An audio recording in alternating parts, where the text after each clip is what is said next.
So let's talk about the Giants. Monday night game against the Green Bay Packers.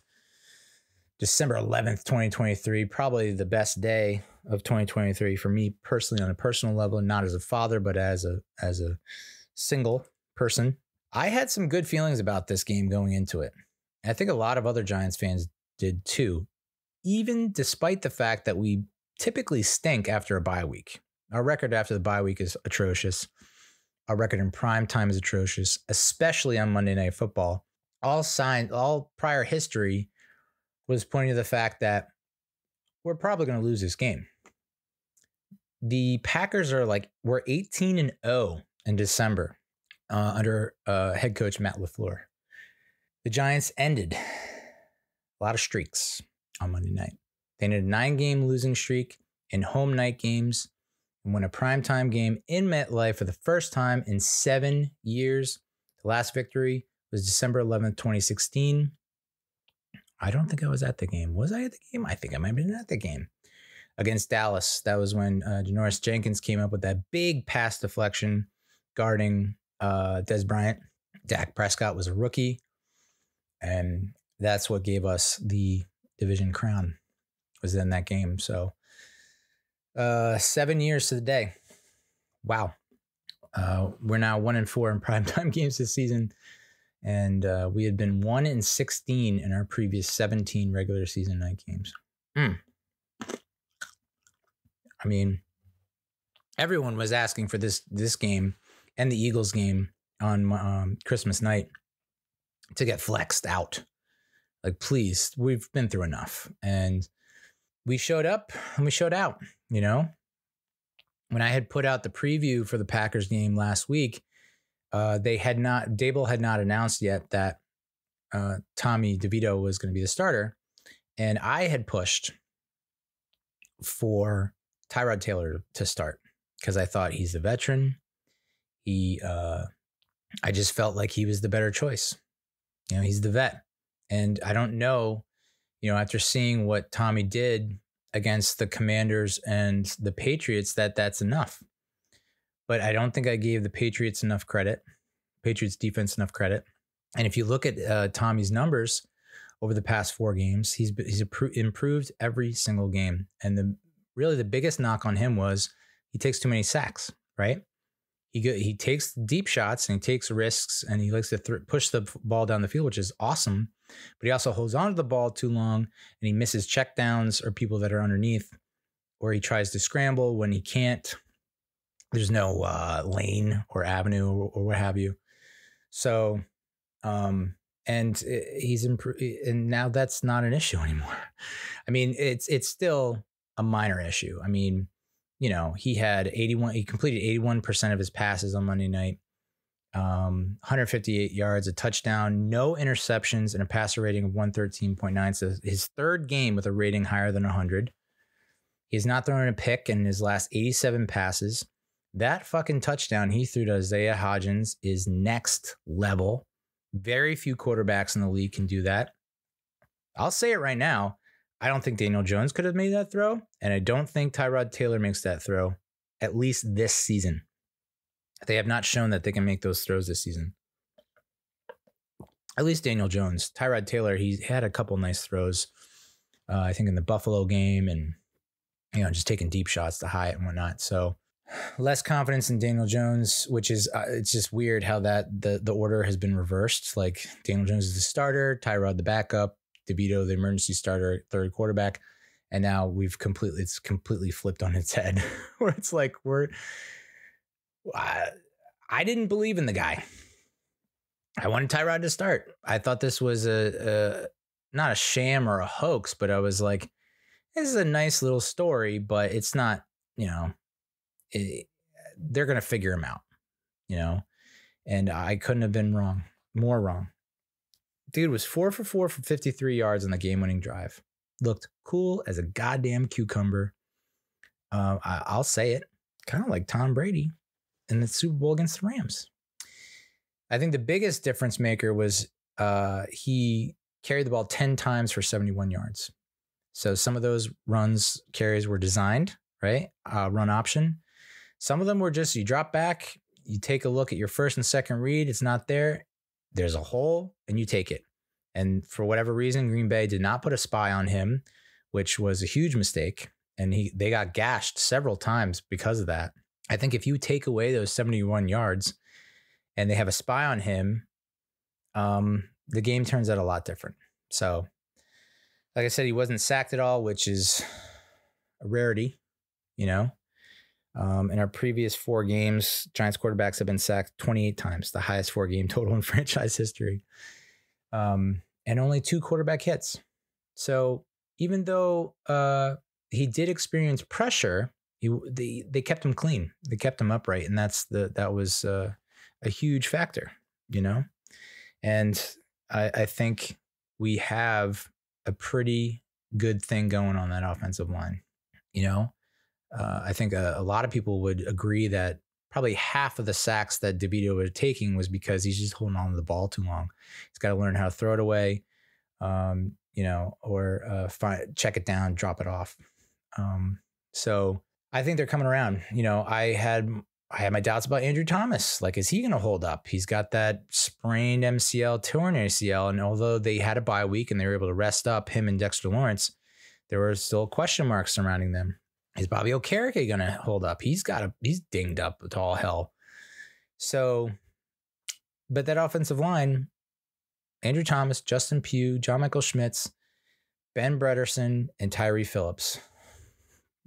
I think that's your 5 right now. And I don't think you deviate from that. When Evan Neal gets healthy, do you even put him back at right tackle? I know Tyree Phillips had a bad false start. I don't know if he was called for a holding. I'd have to, I haven't looked at his PFF grade or any of that nonsense. I haven't looked at the tape, but by all accounts, the eye test says that he wasn't too badly beaten and he's not too much of a liability. And if anything, he's playing at the same level or maybe a little bit better than Evan Neal. So I don't know that you need to rush Evan Neal back, and I don't see them rushing him back. I think if it's Andrew Thomas level player, maybe they're trying to push him a little bit more to get him back in the lineup, but it's Evan Neal and he's just, he's struggling. So there's a telling quote from Brian Dable on Tommy DeVito. He said Tommy's objective is to take care of the ball and lead the team down to score points regardless of the quarter and play your best when it counts the most. The only way you do that is through your preparation, your hard work. And again, I think Shea, the quarterback's coach, and Mike Kafka, the OC, do a really good job of developing quarterbacks. So Dable's doing a little bit of a damage control there, right? Because that was the entire news storm around the Giants locker room, other than Tommy DeVito, was the fact that Dable has a feud with Wink Martindale, and that all 3 coordinators, special teams, offense, and defense, could be gone at the end of the season. A lot can happen. Literally, it's a friggin' roller coaster week to week in the NFL, like where you're like, oh, this team's going all the way. This team is trash. This team is, the powerhouse. This team is a fraud. So, who's to say what's going to happen in another month? But I think most Giants fans are like, get rid of the special teams coordinator for sure. Keep your defensive coordinator, because Wink Martindale did a hell of a job against this Packer squad. And I don't know that you can really part with Kafka just yet. I don't think I would be too downtrodden if they did move on from him, if he does get a job somewhere else. But at the same time, it's like and I know this is going to sound ridiculous, but if you think about the offenses that we've had and the creativity level and the scheming and the concepts and the designs, Kafka's has been the best, better than what we had with Judge by leaps and bounds. And some would say better than Shermer, and probably even McAdoo, which is crazy. McAdoo is a head coach, because I think everyone was lauding McAdoo when he was the OC, not really fully grasping that. Well, it's Eli and OBJ. That's really the offense there. So, I don't want to lose that. And to have these quarterbacks go through another goddamn coordinator, I don't know. But it is Dable's offense, right? I think. So maybe Dable decides he wants to take more of that over, or bring in one of his guys that he prefers. We'll see. But We're 3 or 4 in the red zone. Very uncharacteristic of this Giants offense, and a sign of good things to come. That's a sign that this offense has turned a corner and maybe has gotten, like I said last week, all the bad juju out of their system. Like all the injuries are out of our system, all the bad performance, the mistakes, the hiccups, the whatever. We've digested that. It's in a nicely tightly packed coil on the sidewalk. You're welcome. Pick it up. So the red zone success is great, and I think that's what ultimately is going to win us games. And it's why we lost a lot of games in the first half of the season, at least the ones that were close. You talk about the Bills game, the Jets game. You punch it in more than once in that game, you win. Too many times that we settle for field goals. So that's huge. On third downs, not so great. We converted only 3 of our 10 third downs, but I think it was, and a lot of people have mentioned this already. We were not a ton of third and long, quote unquote, situations, meaning more than 10 yards. Everything seemed manageable. It was like every third down we were in was 3rd and 5, 3rd and 3, 3rd and 1.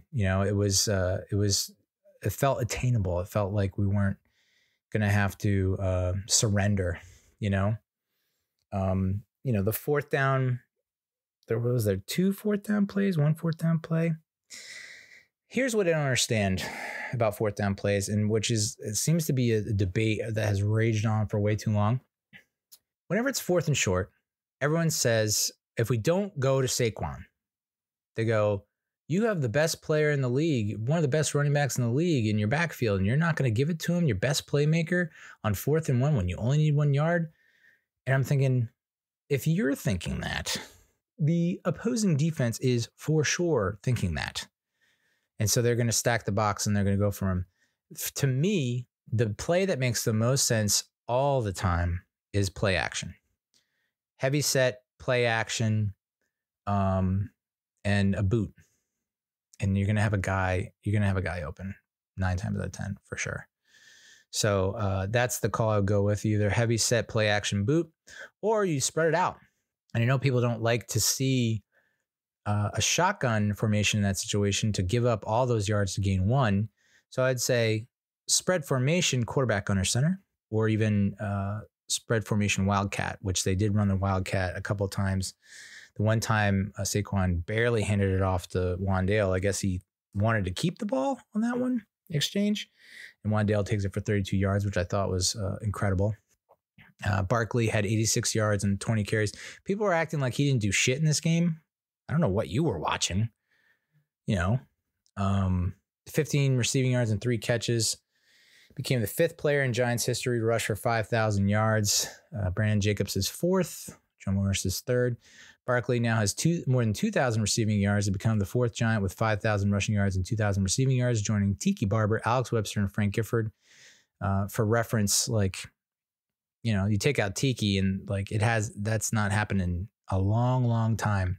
And Tiki retired in 06, so it's been 17 years since someone has done that. So,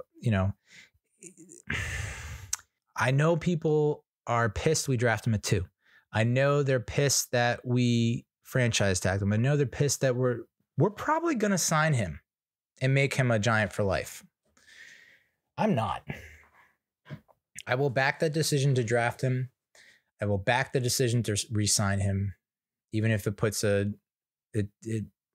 limits our abilities, with the salary cap and the space there. I'm willing to do that because this is a generational player. You're probably not going to get a guy like this for another 20 years, 15 years, 20 years. So yeah, I say re-sign him, give him what he wants, and we'll figure the rest out. If the Saints can be $80 million over the salary cap every fucking year and make it under, we can do it. If the Eagles can massage the piss out of the salary cap how are they signing Shaquille Leonard, the linebacker from the Colts who got waived, who's like an all pro bowler? What the fuck? So if they can do it, let's figure it out. Let's just let's snipe some of their talent, swipe some of their talent and give Barkley what he wants. And, anyway, Saquon's the 9th player in franchise history with 7,000 total yards. Ahmad Bradshaw is just ahead of him. And it looks like he should be able to surpass number 44 by the end of the season. With 101 scrimmage yards, Barkley reached the century mark for the 35th time in his career in the regular season and the second highest total in franchise history. And that's what separates him from, people say you don't draft a running back at 2. It's like, no, well, you don't draft a running back at 2. But when you can draft a multi-purpose back who is a threat out of the backfield, catching the ball and receiving, yeah, you can take him that high and you can pay him that much. The 2 rushing touchdowns increased Barkley's career total of 32, tying him with Ahmad Bradshaw for 9th on the list. I think it was a scary moment. I think it was in the first half where he got tackled. The guy slammed him to the turf and he bounced his head off the turf. And then I think he went into concussion protocol evaluation. This comes after Sunday when the Jets put the smackdown on the Texans, and they slammed C.J. Stroud to the turf, and he hit his head hard, and he went into concussion protocol, had to leave the game. So I was worried about that, and I don't know if there were lasting effects, but there were a couple short yardage situations, like a couple 4th and 1s, where it's like, why you don't if you're going. First of all, I hate that on 4th and 1 we can't go straight up the goddamn gut and make a push and get 3 feet. It sucks that we feel the need to do these stretch plays off tackle, outside the tackle. I don't agree with it. So I don't agree with the play call. At the same time, he had blockers in front of him. And if he just is patient, maybe instead of just kind of running into people and falling to the ground, maybe he can, get some momentum and, I don't know, steamroll some punks. And so there was that. There was kind of like I don't want to say lack of vision, because I don't know that he really had. They were not good about showing the all-22 behind the offensive line, looking down the field horizontally, vertically. I don't know. They weren't good about showing that. And it would be nice to have like a sky cam or something just to see like, okay, is there a hole there? Or was he really had no options? Or is it just like a matter of being a little more patient and then bursting? And really the big one was the 33-yard carry where he stumbles, he falls and fumbles the ball, and the Packers return 50 yards with less than 2 minutes on the clock, or like with 2 minutes left in the game. And it's just like, fuck. Pretty much everything leading up to that juncture made me think we're going to win this game. I was like, our defense is coming up big. Jordan Love is a bit off. He's not hitting his targets like he usually does or has been over the past 3-4 games. And it just feels like we have this game. Like we have the momentum, we have the juju. We've got Tommy Cutlets and Devito fever. By the way, people trying to force Devito sanity on us, you got to stop. Lynch sanity made sense because he's got in his name and his sanity begins with N. Lynch sanity really rolls off the tongue. Devito sanity just does no. Devito fever. Very easy to say, and that's what you got to say. So I've come down full blown Devito fever. It's just, he never fumbles the ball. So I don't want to come down hard on Barkley for that play. It was very reminiscent of when Eli Manning tried to, it was like waning moments of the game. I think we were in our own territory, but we're kind of putting together a drive. It's slow, but it looks like we could maybe make an effort and make it close or whatever. And he scrambles and runs and he just stumbles and falls to the ground. And when he falls to the ground, he loses the ball. And I think it was even a similar situation as this, where he might have been tripped up. Like he initially was tripped up, but didn't immediately go down. But, it definitely affected his equilibrium or balance or something, because he eventually would then fall. And I think the same thing happened with Saquon, where like, if you look, it's replay, guy gets his ankle and trips him up, like, is able to get him stumbling, and he almost goes down, but Saquon's so goddamn strong that he's able to stay upright, but he still wasn't back to normal. He was still thrown off, and that's when he trips and stumbles again, and the ball comes out. So, it's hard to argue against it. It's just such a what an awful way to lose the game, And I said to because I was FaceTiming my mom at the time. I was like, yeah, game over. That just happened. We're losing this game, because you can only ask so much of this defense. It probably is, the what a goddamn momentum shift. Like, all the momentum is on Green Bay's side when it looked like it was. I mean, the game was pretty much over. If he holds on to the ball there, he's in bounds. Green Bay has to take a timeout. They only have they would run out of timeouts. If they do get the ball back, we probably kick a field goal there.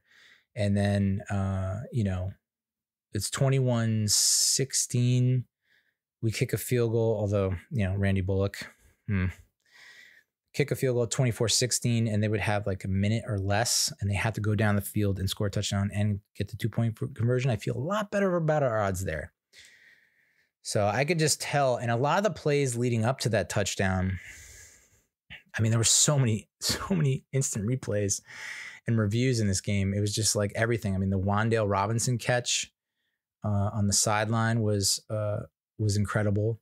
One of the best catches I've seen a Giant make ever. I think it's safe to say I've never seen a Giants receiver make a catch like that before. Like that, no. But, it was like Love throws to the right side of the end zone. I think it was to Wicks or someone, and he gets only 1 foot in. Adoree Jackson just pushes him out of bounds. There's another play where, it was just so many close calls in the game, in that last Packers drive, that I was like, there's no way they don't score here. I mean, they're coming way too close, and sure enough, they get the touchdown on Banks. Banks had pretty close, tight coverage, but I'd like to see him get his arm up or his hand up on that one. And even that one was close. It was like he barely got in. So speaking of Wan'Dale, he had a career high 115 scrimmage yards, 6 catches for 79 yards. And of course, that 2 carries for 36 yards. So Wan'Dale came to play, and that's the kind of effort we'd like to see. And I hope that we can continue to see moving forward. Darius Slayton had a bit of an off night, only 2 catches for 14 yards, I think. But Isaiah Hodgins, when one guy's down, like Slayton might be down right now due to injury or what have you, another guy has to step up. Paris Kimball was a scratch, I think, for his knee. So now you're down to, Wan'Dale and Isaiah and Darius. And Isaiah is still a threat. I know that he has not played up to the level that he did last year, but he's a big body and is essential read in the red zone. Like, the fact that we're not trying to get him the ball more in the red zone has been perplexing. And they're doing it now, and he has 2 touchdowns in 2 games. So let's continue. Continue, please. The defense is really DeVito. Well, we'll get to Randy Bullock, but it was the DeVito and the DeVito and the defense, really, right? DeVito having just cold-blooded, absolute assassin, not letting the moment phase him, and just staying so goddamn cool, and glad to have him, man. He's making the season a lot more interesting. And, there's talk about someone saying he should be the starter going into the next season, which might be the case, because if Daniel Jones doesn't come back in time, then yeah, you got to go with DeVito. Because at this point, do you even go quarterback in the draft? You know what I mean? Like, I think we had the 4th or 5th pick, and now with our win, we're now bumped back a few spots now. So it's like, are you going to get your guy? I mean, look at Jake Browning. Jake Browning is a perfect example of a guy that was drafted in, like, what round was he in? He was definitely not a first rounder out of Washington. I mean, people wrote off the Bengals so goddamn hard when Joe Burrow went down and Jake Browning had to come in. What round, dude? Give me the round. Oof. Excuse. No, this doesn't say. Was he not drafted? Whoa. That can't be right. No way, dude. When was Jake Browning drafted? Oh, shit. He didn't get drafted? Whoa. Really? For real? He was not drafted? I missed that.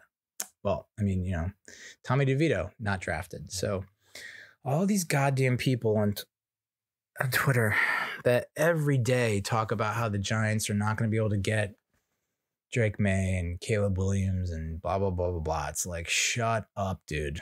Quarterbacks are allowed to have down years.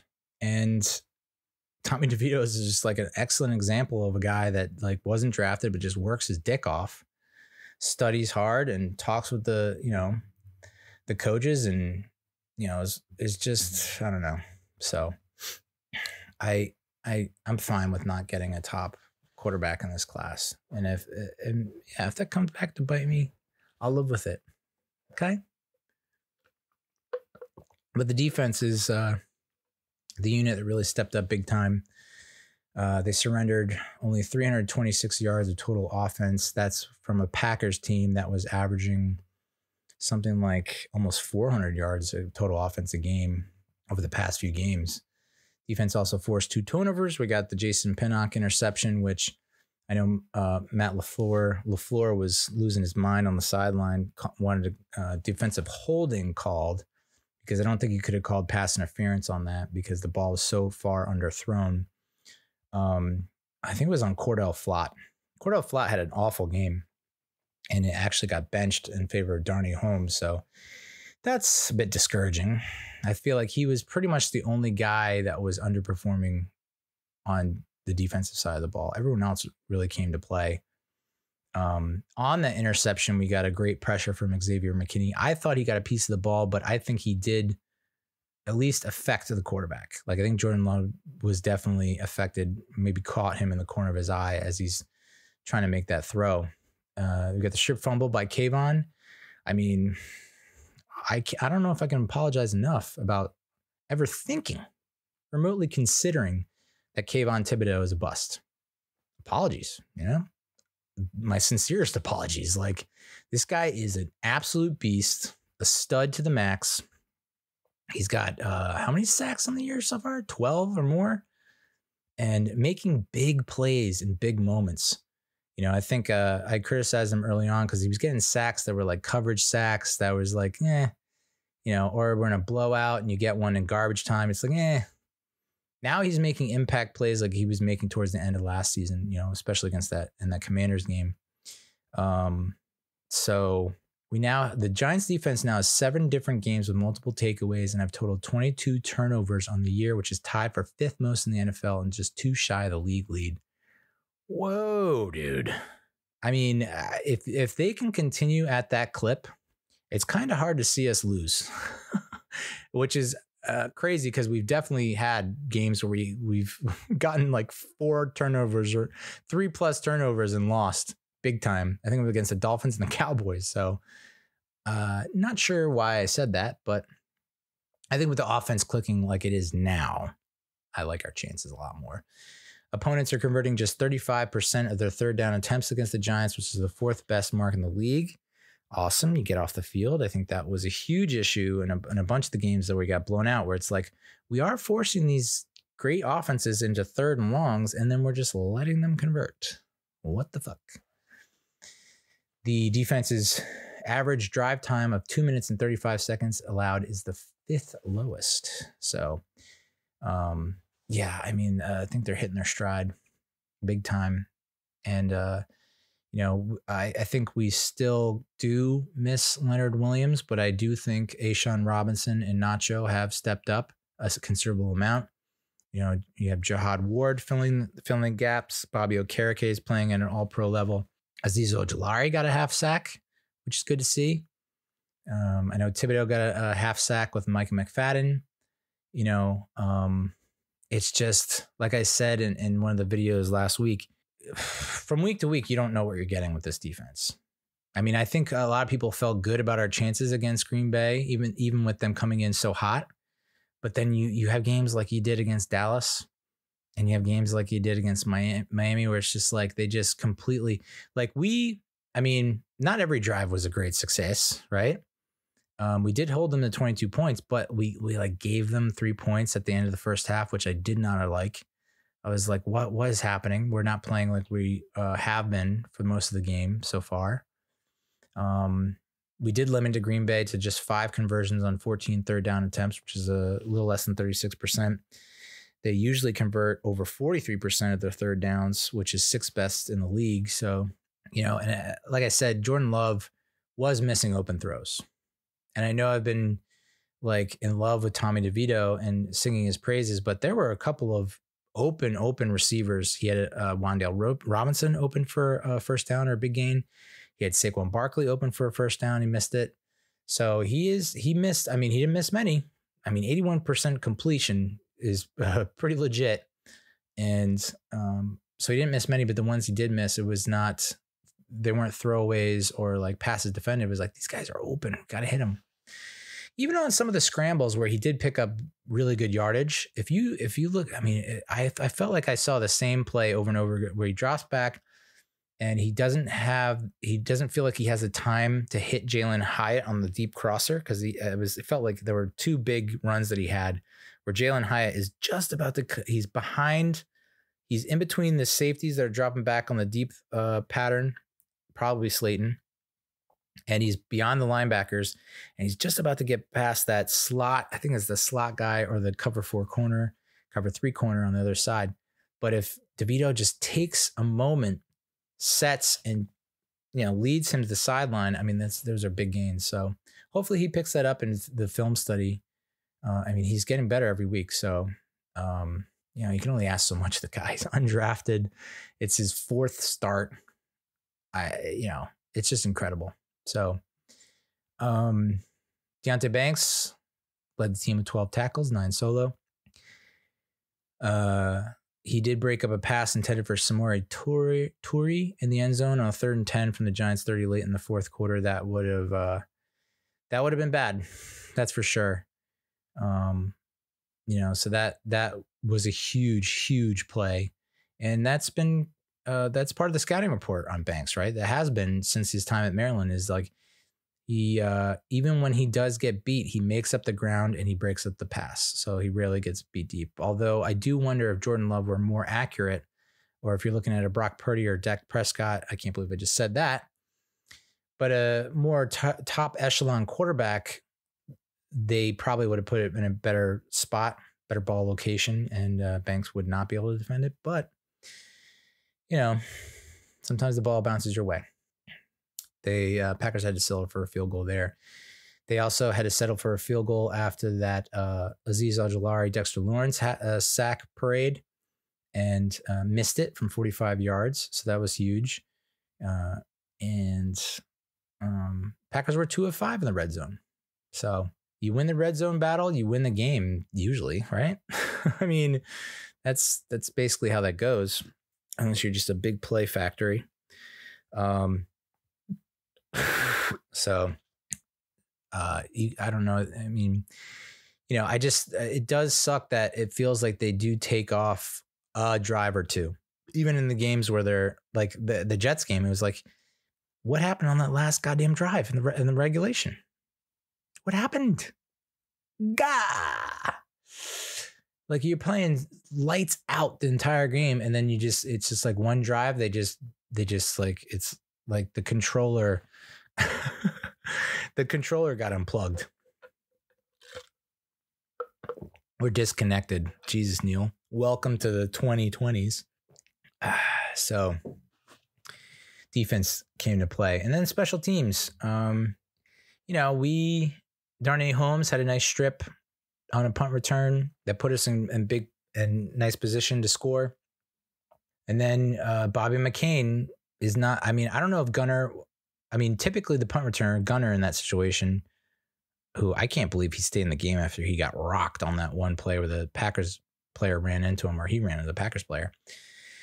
He's got to be like spider, or whatever your call is to tell people to like run to the sidelines and disperse, like get away from the punt returner, because he's telling you that it's he can't get to it. So like skedaddle, vamoose.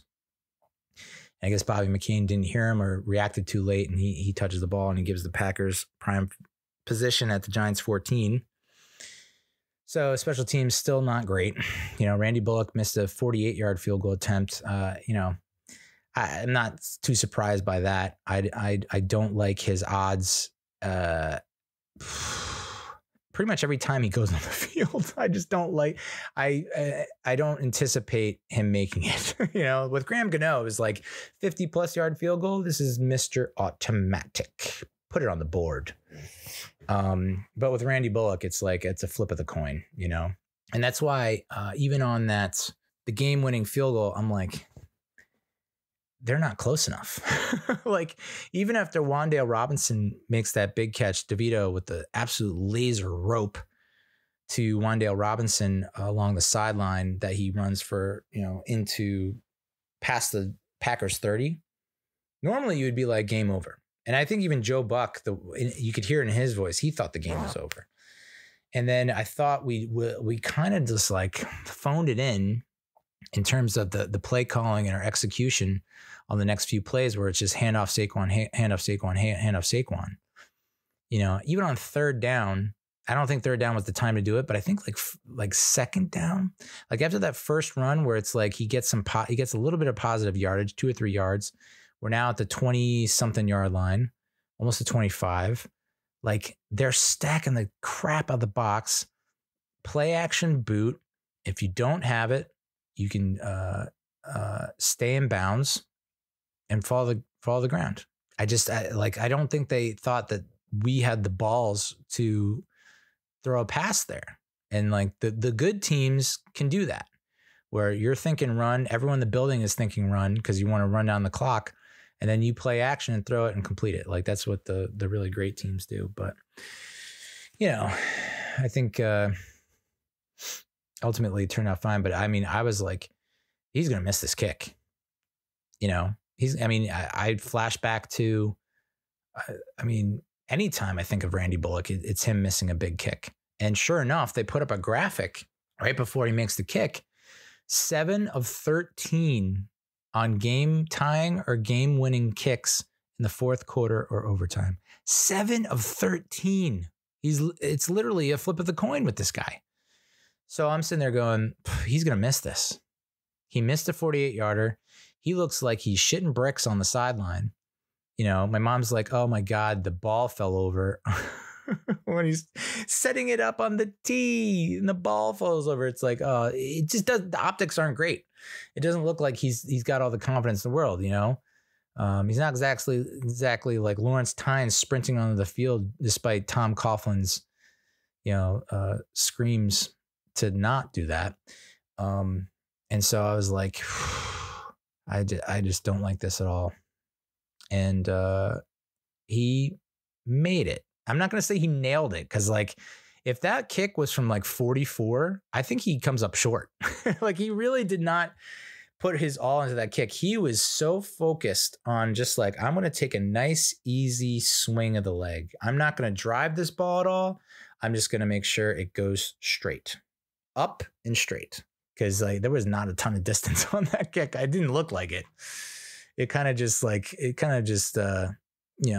crawled its way over the crossbar. This was the first Giants field goal as the clock hit all zeros since September of 2016, when Josh Brown hit a 23-yarder to give the Giants a 16-13 win against the New Orleans Saints, a game that I was at. That was a friggin' cool game, even though it was low scoring. You had a Victor Cruz touchdown. You had Janoris Jenkins return kick for a touchdown. Or maybe Cruz didn't score. He had a big gain down the right sideline. I know that. And then, I hate to bring up Josh Brown's name because I think he's done some bad stuff. But kind of fitting that we're going to play the New Orleans Saints next. Kind of a good omen, if such a thing exists. Good sign. I think the biggest part of this game, we came out of it with no injuries. When is the last friggin' time that you saw that happen? So nice. No injuries. So yeah, that's the Giants-Packers game. Huge. So let's take a quick look at the playoff picture in the NFC. As I said, I think the Niners pretty much had the one spot wrapped up. They're rolling. The only thing that's going to derail them are injuries, really, I think. Cowboys are currently number 2, I believe, and they are currently rolling. But if you look at the strength of schedule heading down the last 4 here, the Eagles have the easier schedule, quote unquote, because they are facing the likes of the Giants, the Rams, and another team that's not so great. They face us twice, so it's like that's pretty much a huge reason why. Lions are the 3 seed, but they're struggling. The Bucks, I think, have the 4 seed right now, but they're meh. It's the NFC South, The Falcons actually have the easier schedule, so I wouldn't be completely surprised if the Falcons end up pulling out the division championship there. Who am I pulling for? I think the Baker Mayfield story in Tampa is nice, little rejuvenation of the career. At the same, as much as I think it's a cool redemption story, the Bucks have been there, done that of recent.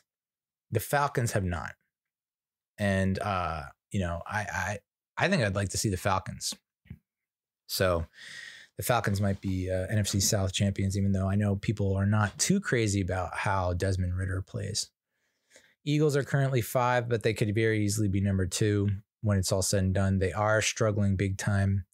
They've now played the 2 best teams in the NFC and have gotten trounced. That's tough.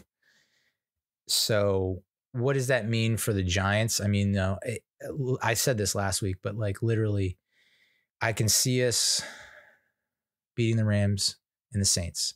I have higher hopes, or I feel better about the Saints game than I do the Rams game. But the 2 Eagles games are just, that's ultimately what's going to undo us, I think. And that's why the probability is 7-10, which sucks, because I think we do need to win out to make the playoffs. If we go 8-9, I mean, a lot could happen. We're not completely out of it, 8-9, but 7-10, we don't have a shot. So the Vikings are currently 6, and they just beat the Raiders 3-0. So I think Dobbs is benched. They have Nick Mullins back starting. I don't know that I really have that much faith in the Vikings, although their defense has completely turned around. Justin Jefferson is now out for the season, I think. Ribs? I want my baby back. So I don't think the Vikings make the playoffs. That's crazy, but they have the second toughest schedule in the NFC behind us, the Giants. The Packers are currently the 7 seed. People might think they're frauds now that they lost to the Giants. I still think because they have they have the easiest schedule in the league, in the conference, and in the division. So they're going to make the playoffs is either the 6 or the 7 seed. Unless the Lions completely crater, unless this collapse is for real, and this is like, and they don't win another game, I cannot see that happening. But I just think the Packers have a pretty smooth path to the playoffs. So I would think the Packers would make it. And then, barring a Giants miracle, if you believe it, it will happen. I feel like the Rams or the Seahawks will probably get that, either the last spot or both spots, because if the Vikings fall out of contention, just like I just can't see them. I think Madison is hurt as well. So like their offense is just the walking wounded. So I don't think that they can really pull it off. So I think the Vikings are out. I mean, who knows with the Lions, but it feels like there should be one spot left. And if there's one spot left and it's between the Rams or Seahawks, you got to go Rams. I mean, the Rams are one of the best 6-7 teams, if not the best 6-7 team in the league. Whoa, hot take. And the Rams have the easier schedule. So I think Geno Smith left the last game. Drew Lock had to come in. So, and yeah, like I said, the Giants have the toughest schedule in the NFC, the second hardest in the league. Ugh. Yeah, I mean, the losses to the Bills and the Jets, dude. We win those games. We're now 7-6, and we have the 6th slot. We're looking good with the 6th slot.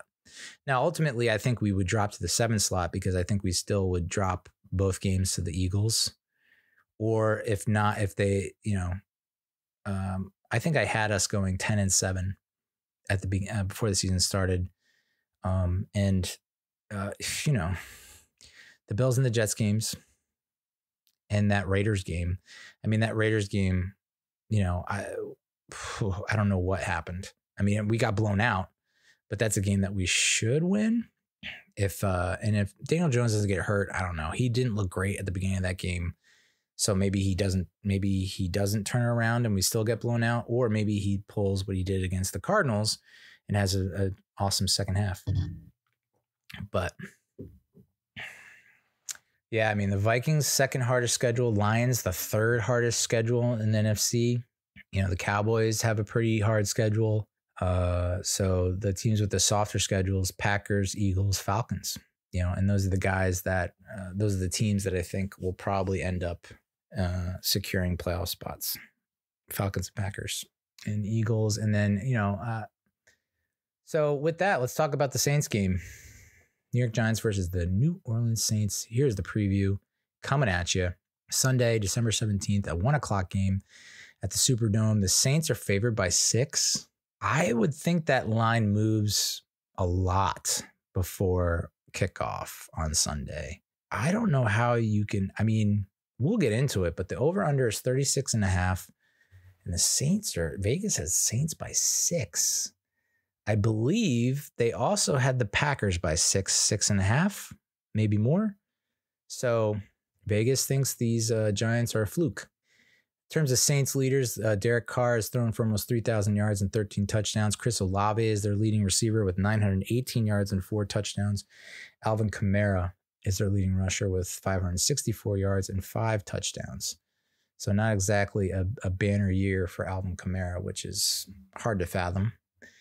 Last 5 matchups, we had that amazing come from behind win in New Orleans on early October 2021, where literally everything was clicking on offense in the final quarter. Barkley looked awesome. Galladay looked good.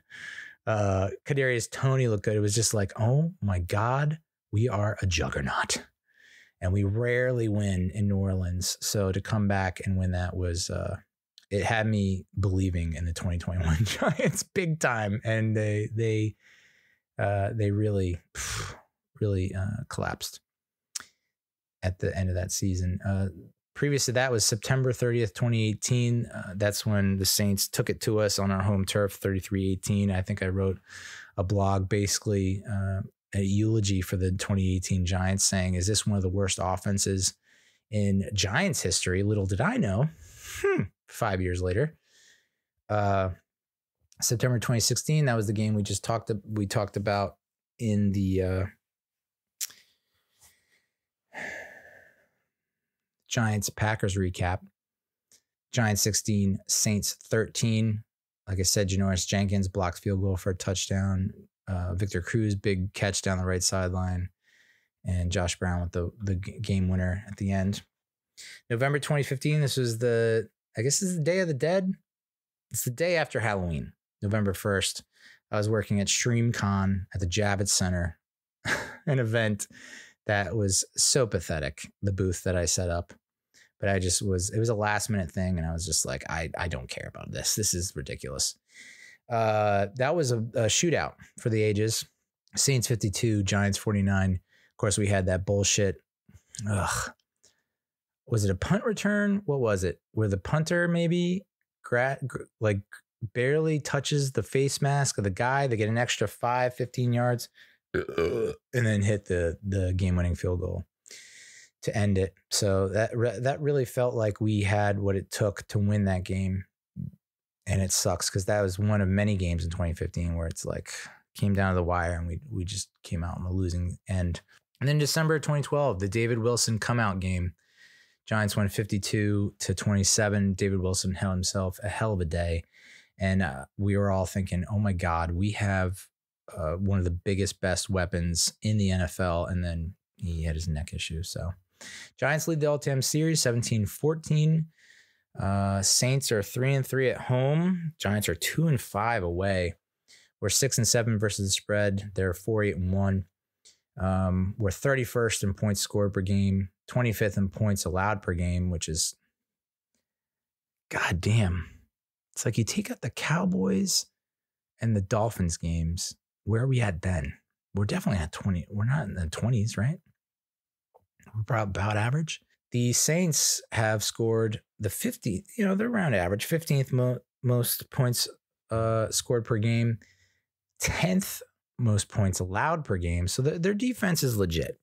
And it's like if their offense could just get their act together, they would run away with the division. But I guess you could say that about a lot of teams in the NFC South. So that's that. This is going to be a bigger test for us than Green Bay was, even though Green Bay's defense has improved significantly over this run that they've gone on.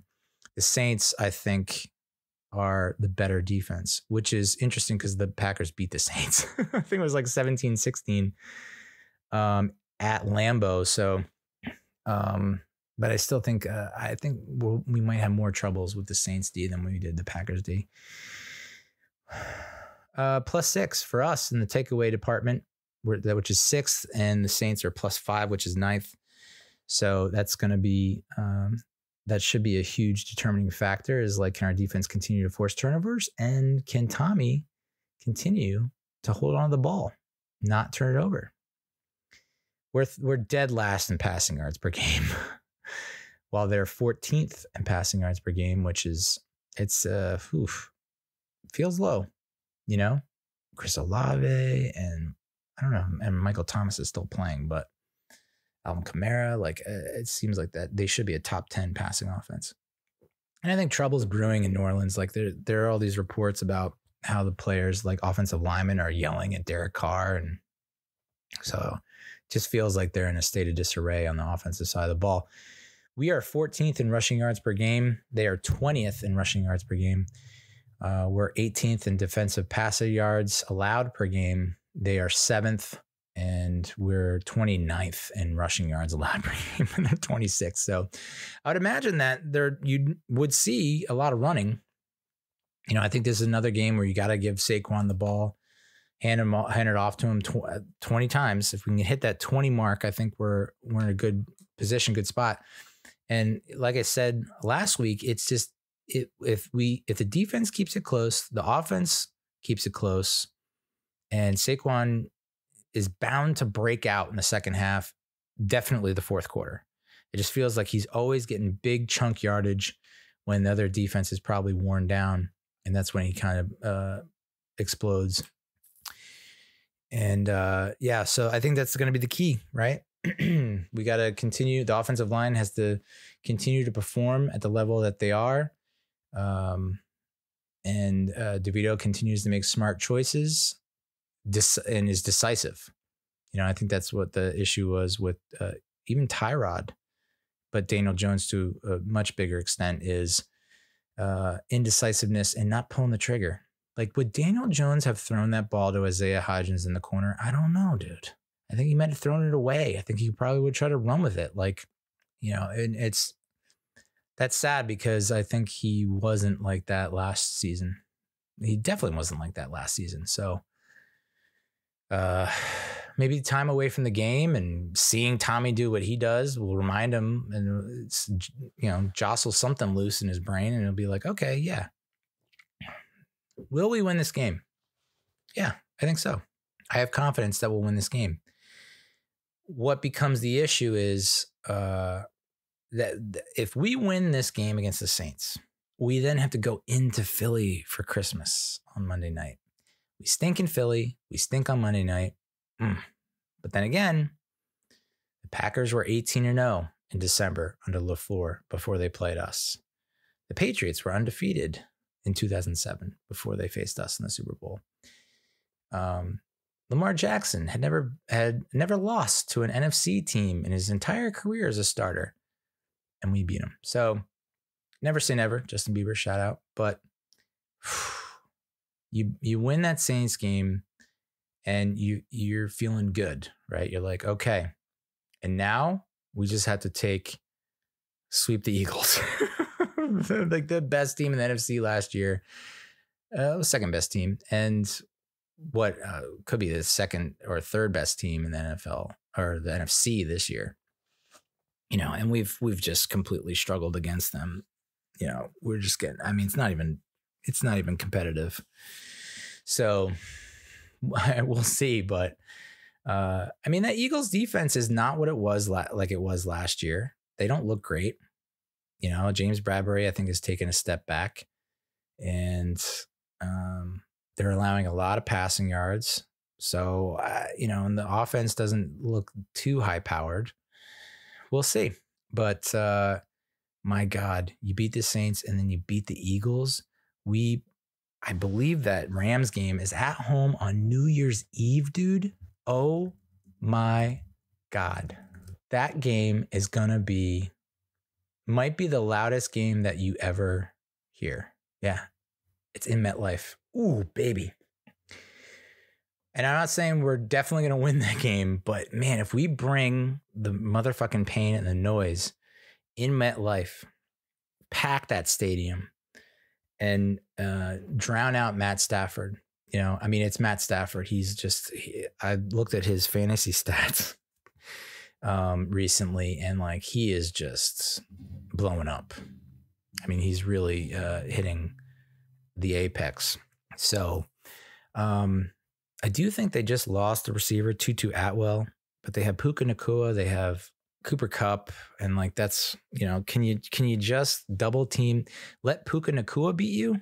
Just double, triple team Cooper Kupp, maybe take the same approach that the Titans did against the Dolphins with Tyreek Hill and kind of, bottled him up to a certain extent.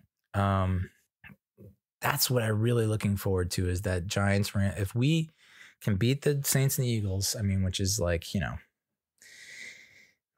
probability not great, but that Rams game will be electric. And then you have that Eagles game. If we beat the Rams on January 7th, you're looking at, every game's a playoff game at this point, right? We're in the playoffs. This is the playoffs right now for us. So, you go 3-0 in your next three, and then you have the Eagles coming into MetLife. I'm not saying we beat them, because maybe they're fighting for a top seed, but it'll just be fun, right? So that's the Giants. Quickly about the Mets. I don't have a lot here, but I guess the big news story is Shohei Ohtani signs with the Dodgers for 10 years, $700 million. Holy shit. His contract calls for him to be paid only $2 million a year for the next 10 seasons, with $680 million deferred until the end of the deal. The CBT hit on the contract is going to be around $46 million, a huge discount for LA. It's I guess people are comparing it to the Bobby Bonilla contract. And it's everyone's yeah, it's pretty fitting that just as Bobby Bonilla's contract ends, another super long goddamn contract, he passes the torch to Shohei Ohtani. Fucking Dodgers, man. Literally, there's so many other teams in this goddamn league that I would rather see Ohtani go to, and he goes to the frickin' Dodgers. So I don't even think we really had a chance. Steve Cohen came out and said that the agent for Ohtani never reached out to him personally. So it's I really don't think the Mets were ever in consideration. And all that talk about the Blue Jays was completely fabricated. There's no way he was going to Toronto. So yeah, the Dodgers. Boo. Ronny Maurcio tore his ACL in the Winter League game. He'll need surgery and will likely knock him out for a significant chunk of the 2024 season. He injured his knee while leading off of first base in a game of the Dominican Winter League. Like, what the fuck? We need footage, or, I mean, someone needs to explain that to me. How do you tear your ACL leading off of first base? Unless, like, he's trying to get back on a pickoff attempt, you know, like he was going to go and then he plants his right leg to turn back to the first base, to slide back into first base, and it just buckles and gives and tears. That's the only thing I can see. You know, it was just last week that David Stearns was saying he was confident with the third baseman we have on the roster. Now that Mauricio has torn his ACL, does that change anything? And it's like, yeah, like, I don't think that you're gonna, Brett Beatty and Mark Vientos. I don't know. I mean, yeah, Mauricio got off to a hot start. He came back down to earth towards the end. And his numbers didn't jump off the page, but they weren't as bad as Beatty or Vientos. So, woof, you know, it's tough. He's only 22, so we'll see. It's just, that's a major hit. And, you know, if I'm Stearns, it's like, I wouldn't completely rule out just trying to go after a third baseman in the free agent market, but who am I? And then The Athletic had some free agent predictions for the top 20, 15 free agents. And so I decided to take a look at the best free agent fits for the Mets. These are either players that are predicted to go to the Mets or best fit for the Mets. There are only 3 on the list. The first was, of course, Yoshi Yamamoto, 25-year-old pitcher from the Oryx Buffaloes. Prediction there is that he's going to go to the Yankees, which would be brutal. You know, I think like all season this season, that's all we saw was clips and highlights of Yamamoto and him in a Mets jersey, and it just felt like a foregone conclusion that we were going to get him. And now they're saying he's going to go to the Yankees. Ugh. They do say that Blake Snell, left-handed pitcher, 31-year-old, 6 WAR last season, will go to the Mets, which is that would be nice. I don't know, people have their issues with Blake Snell, but I don't hate this. He went 14-9 with a 2.25 ERA, 234 strikeouts over 32 starts. Didn't allow a run in 5 of his last 6 starts. He's only pitched 130 innings or more in 2 of his 8 seasons. But he did win a Cy Young Award both years. So it's like, does a ton of innings. I don't know. I mean, good God, you wouldn't take 14-9 with 2.25 ERA over 32 starts? You wouldn't take that? Like to live your life for a day. I mean, even if he gives us, I don't know, if he can give us 14 wins and his ERA balloons to under 4, I still think that's a win. 32 starts from a lefty. I don't see him completely shitting the bed. So I would like that to happen very much. And then the last one that was a fit for the Mets, but Lucas Giolito, right-handed pitcher, 29-year-old, bounced around a couple teams last year, had a 1.7 WAR. They predict to go to the goddamn Dodgers. Hey, LA, back off, man. Chill out. Former Met Seth Lugo signed with the Royals, 3 years, $45 million. That feels like, I like Seth. I don't know that he's worth that. I don't know. Oh boy. I know bullpens are thin these days. The depth is not great. It's rare that you get a guy who can come out of the bullpen, but it also can give you a quality start. I get it. That just feels like a lot. You know, it feels like what was the name of that lefty that we had that had an all-star banner season with us and then ended up signing a big deal with the Rays and didn't quite perform up to the contract. So I don't know. They were talking about the possible reunion there, but I didn't see it. I think he has sour taste in his mouth after that happened. And then I don't think this guy was a fit for the Mets, but I did see some people talking about it. Jung-Ho Lee. A lot of people are saying, oh, we can sign him and push Nimmo to left. And I was like, Nimmo had like a Golden Glove caliber type season last year. Like he's really come along in center field. So I'm not exactly down with that. He signed with the Giants 6 years, $113 million. So Mets haven't really had that big splash signing yet, like we had hoped or we thought we would. We missed out on Ohtani. We could miss out on Yamamoto. I think you gotta at least get Snell, because I don't think you can roll into next season with the rotation that you have. I really hope we don't. Oh my God. So that's the Mets, and that's the show. That's the episode. Thank you so much for listening. Thank you so much for watching, and we'll talk to you next week. There's going to be a lot of activity next week because the following week there's no activity, no episodes. And I wish I had the kind of time or a producer and editor to put together the best of 2023, because I think there were some great moments over this past year. It's ending on a high note. I don't want to jinx anything, but it's ending on a high note. And 2024 is looking good. Up and up. So thank you. And we'll talk to you next time.